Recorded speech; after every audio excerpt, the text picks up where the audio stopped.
Good day, dear students, and welcome back to our English class. In today's class, we're going to be looking at a story that is written by Mahatma Gandhi about something that happened in his own life. And the story basically revolves around his very good friend, Parsi Rustamji. So I thought of just going through the Wikipedia page of Parsi Rustamji before we start with the lesson. So all we need to know is that Parsi Rustamji was an Indian South African philanthropist. A philanthropist is the person who donates a lot of money for some good causes. So he was a philanthropist and businessman, well known for his close mentorship, guidance, and financial sponsorship of Mahatma Gandhi during his time in South Africa. Okay. Also, Rustamji was the largest South African contributor to the Satyagraha movement, which was started by Gandhi. And yes, so he started a lot of it's mentioned hospitals and his schools and orphanages that he is responsible for funding and creating. Okay, but what is important here is to understand that he was one of the major supporters of Gandhi, especially in terms of the finances. He used to contribute a lot that would help Gandhi in whatever efforts that he had to take up. Okay, and the story basically tells us about a time when Gandhi comes to Parsi Rustamji's rescue. What is it that Parsi Rustamji does and how Gandhi helps him out of it? Okay, I want to tell you a little bit about Mahatma Gandhi. Now, Mahatma Gandhi has written this very famous and very, I would say, very interesting autobiography called My Experiments with Truth. And as the title suggests, the book really is about Mahatma Gandhi's search for truth. He wants to get to the truth, he wants to be truthful, and everything that he does, and you really can understand that Mahatma Gandhi values truth a lot. He believes there's a lot of power in being able to tell the truth. Okay, and the reason why I'm mentioning this is because you will see how he uses the power of truth in this case as well. Okay, and then it is left for us to decide whether we would want to follow in the footsteps of Mahatma Gandhi or not. Okay, so let's quickly start and let's see what this lesson tells us. Okay, so it says here the reader by now will be quite familiar with Parsi Rustamji's name. He was one who became at once my client and co-worker, or perhaps it would be truer to say that he first became a co-worker and then a client. By client, I'm just trying to tell you that don't forget that Mahatma Gandhi was a lawyer, and by client, he's really talking about someone who really took his help with regard to some matter, some legal matter. Okay, and co-worker in all the efforts that Gandhi was up to, or all the efforts that he was making in terms of the Satyagraha, and also about fighting racism in South Africa. Okay, so Parsi Rustamji was first a co-worker. So first he was an Indian in Africa who was helping Gandhi, but he eventually also became a client to Gandhi. Now let's see how. Now he says here, I won his confidence to such an extent that he sought and followed my advice in private domestic matters. Even when he was ill, he would seek my aid, and though there was much difference between our ways of living, he did not hesitate to accept my quack treatment. Okay, so this line especially, I won his confidence to such an extent that he sought and followed my advice also in private domestic matters. It simply tells you the kind of bond shared between Parsi Rustamji and Mahatma Gandhi. And it's rather obvious that Parsi Rustamji really admired Gandhi. He would listen to Gandhi in every single thing, even when it came to his family life. Domestic matters is basically his own private life and matters.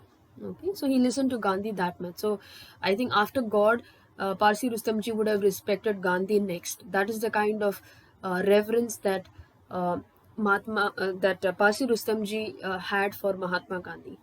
Okay, even when he was ill, that is, when Rustamji was ill, he would seek my aid, that is Mahatma Gandhi's help. Aid means help, and though there were there was much difference between our ways of living. This simply means that Parsi Rustamji was extremely rich.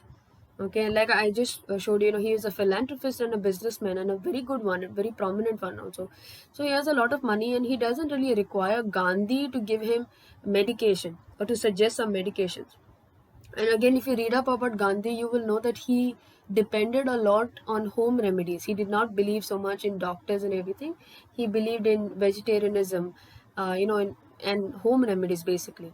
Okay, so he's always trying something new, and he would believe more in those remedies, so to say. And even when it came to Rustamji, he followed all of Gandhi's remedies, even though Gandhi was not trained in medicine. So he says here, he did not hesitate to accept my quack treatment. Quack treatment is just trying to say that I was not really a medical professional. I was not from the medical background, but yet, Parsi Rustamji listened to whatever medical advice I had to give him. Okay.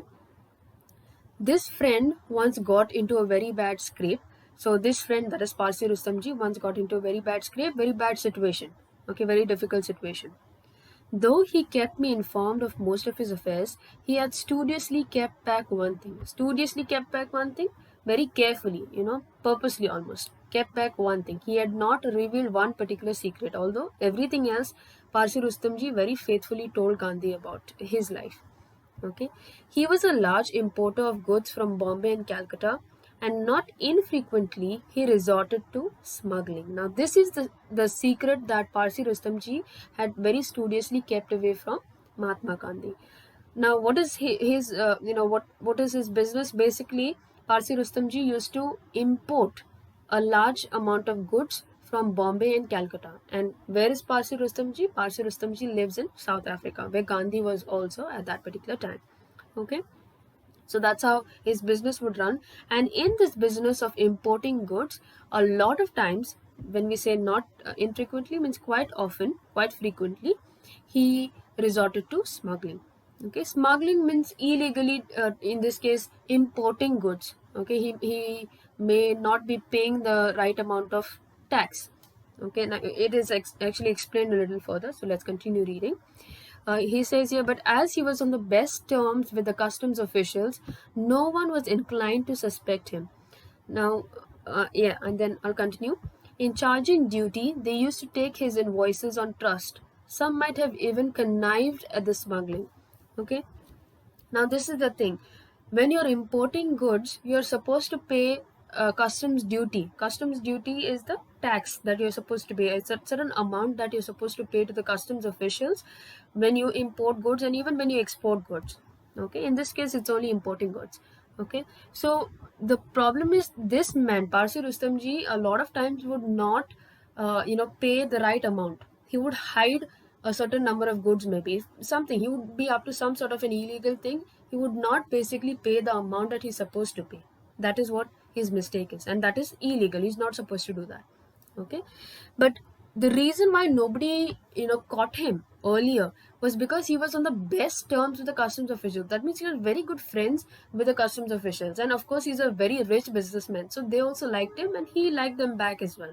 Okay, that's why, because they were very close, as almost like friends, the customs officials and Parsi Rustamji, no one was inclined to suspect him. That means nobody even thought of suspecting him. They thought that he was, very honest, and he was a very good businessman. That's what they thought.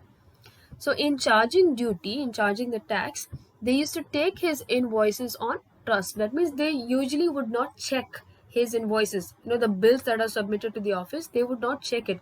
They should just trust the fact that it is Parsi Rustamji. That means he must have done the correct billing here. Okay, he wouldn't have missed anything. Okay, so they would accept the invoices on trust. Now, some might have even connived at the smuggling. Now, here we are told that some of the officials probably knew that he was smuggling. They probably knew that there was some sort of a mistake, or some sort of a gudbad, in the invoice, and yet they allowed it. Connived means they secretly allowed the smuggling to go on. They kind of supported him. Okay, they just said, like Amcha Muniso, and they allowed it to happen. Okay, so that is another reason as to why Parsi Rustamji was never caught. Why he continuously smuggled for a very long time. Okay. Then we go on with the story. We are told that is Gandhi tells us, but to use the telling simile of the Gujarati poet Akho, theft like quicksilver won't be suppressed, and Parsi Rustamji's proved no exception. Okay, so Gandhi tells us that there is this Gujarati poet Akho. I hope I'm pronouncing the name right. But this poet says that theft like quicksilver will not be suppressed. Quicksilver is liquid mercury, and it's loosely translated. It simply says that since just like mercury cannot be hidden, you will spot it. In the same way, when somebody commits a theft, you can't hide it. Somehow or the other it will be caught, it will be seen, it will be found. Okay, that is what it means. Okay, so with Parsi Rustamji's case also, for a very long time he's theft, you can say, theft from the government, because he's stealing government money, the money that should have gone to the government, he's keeping it with himself. Okay, so that way, so his theft for a very long time it was unseen, but not forever. It was caught. At one point it was spotted, and he was into trouble. Okay, so Parsi Rustamji's case also was the same. Even his theft was caught. The good friend ran post haste to me, the tears rolling down his cheeks as he said, "Bhai, I have deceived you. My guilt has been discovered today. I have smuggled and I am doomed." Okay, so when the whole case comes out and the customs official catch him, okay, that is when Parsi Rustamji quickly ran to Gandhi's office, and he was crying, and he tells Gandhi that I have deceived you, I have cheated you. I've been telling you everything, but there is one secret that I kept away from you. Okay, and today my guilt has been discovered. My it's not really the guilt here, it's more like the crime of smuggling that has been discovered, and I'm guilty of that crime. Okay, I have smuggled and I'm doomed. So that the crime is for which I'm guilty, that crime is smuggling. So he says, I have smuggled and I am doomed. I'm going to lose everything. I'm a big businessman. I have a huge reputation in this country, but I will lose everything. I am finished. That is what he's trying to say. I must go to jail and be ruined. So I'll go to jail, and because that is the law. I've done something illegal. I have smuggled, so I'll be put in jail, and my business will suffer. And he says, I'll be ruined. Ruined means completely destroyed, and ruined also because he's a businessman, and in business also you need to have a good name. If you do illegal things like that, then your company can lose its reputation, and the business itself will collapse. So that's why he's so scared. He says, I'm ruined, everything is over. I have destroyed everything because of my uh, habit of smuggling here. Okay, so he says, "You alone may be able to save me from this predicament." Predicament means a very unpleasant or a very difficult situation. So he says, "If there is anything, now I know the verdict. I know that I have been caught, and I know that the law says that I have to go to jail. But I still believe, and I still have hope that you and only you can save me." Okay, and he says this to Gandhi because Gandhi at that time also was slowly becoming very prominent. People were getting to know Mahatma Gandhi. Okay, so he says, if at all your influence or your interference in my case can save me, but other than that, nothing. I am completely ruined, I'm completely doomed. Okay, then he says, I have kept back nothing else from you, but I thought I ought not to bother you with such tricks of the trade, and so I never told you about this smuggling. But now, how much I repent. So he says, other than that, everything about my life I have told you. Very sincerely, I have told you. But this thing, I thought, it's like in the danda, in the trade, this is a common thing, smuggling. So I didn't think that it was necessary to tell you about it. Okay, because a lot of people also do it. Okay, so that's the only thing, but other than that I have told you everything. And he says, but I wish I had to tell you this part also. I wish I had to tell you about my smuggling activities. Then we are told, I calmed him and said, to save or not to save you is in his hands. As to me, you know my way. I can but try to save you by means of confession. The good Parsi felt deeply mortified. Now, Gandhi is, again, I told you, he is not someone who will change his rules just because he wants to make somebody feel good or anything like that. That is not how Gandhi is. He's very obdurate. He has his principles in place, and for nobody will those principles change. Okay, so even though he has a very good friend, that is Parsi Rustamji, who comes to his office and is crying here, and he's in a very difficult predicament, a very difficult situation. Gandhi doesn't try to, say anything soothing, or, he doesn't do anything that is against his principles. He only says one thing. He says to save you or not to save you is in his hands.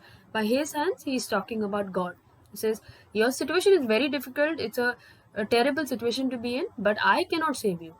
The only person that can save you, the only thing that can save you is God. As to me, you know my way. I can but try to save you by means of confession. If you come to me, now God will save you. That is God's duty. I cannot do that. But if you want my help in the situation, the only thing I can do is I can try to save you by means of confession. I believe in telling the truth, so I can make sure that you tell the truth about what you did. You confess it. Confess means basically admit that you have done something wrong by telling the truth about what you did wrong. Okay, so at the most, I can make sure that you confess, and then if they try and forgive you, well and good. That is how you will be saved. But other than that, I cannot do anything. That God only will be able to see. Okay, the good Parsi felt deeply mortified. Mortified means ashamed.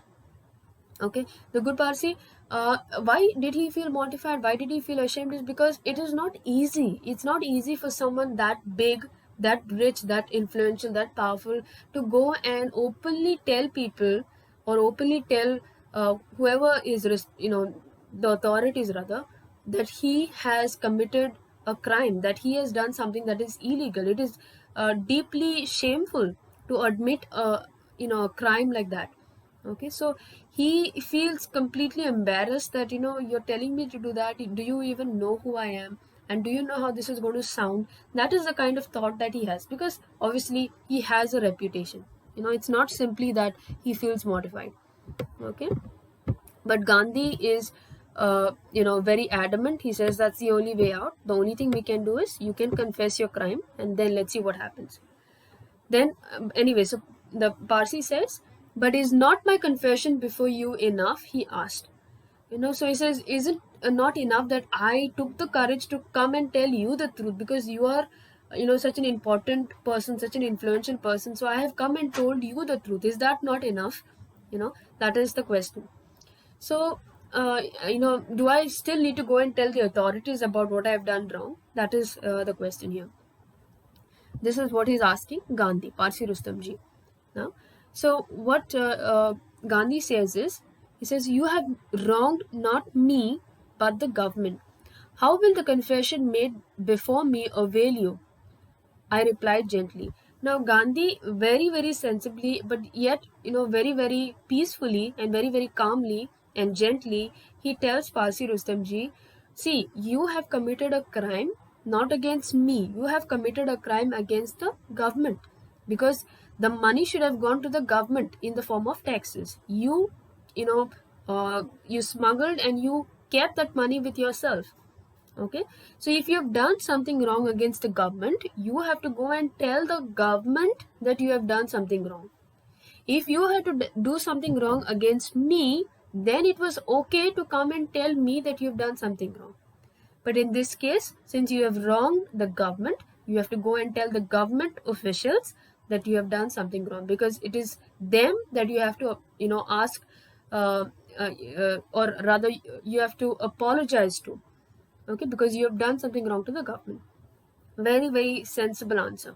Okay, so he says, of course I will do just as you advise, but will you not consult with my old counsel, Mr. So and so? He is a friend too, said Parsi Rustamji. So he says, ultimately, like in all other matters, in this case also, since it's one of the worst cases of my life, I will listen to you, whatever you say. So if you tell me that I have to go and apologize to the government officials, then I will do that. But before that, can we just go and take the advice of my counsel? Now, counsel means like a lawyer, a legal advisor in this case. Okay, so because obviously he's a businessman, he's a big person, they have their own lawyers to deal with most of their cases. So he's just saying, let's go to the council and we will find out first, or rather we'll take his advice as to what is to be done regarding this case. So we are not told what the name is, but we know that there is a legal advisor that Parsi Rustamji has. And before they go on with Gandhi's way of dealing with the situation, they want to take the lawyer's advice.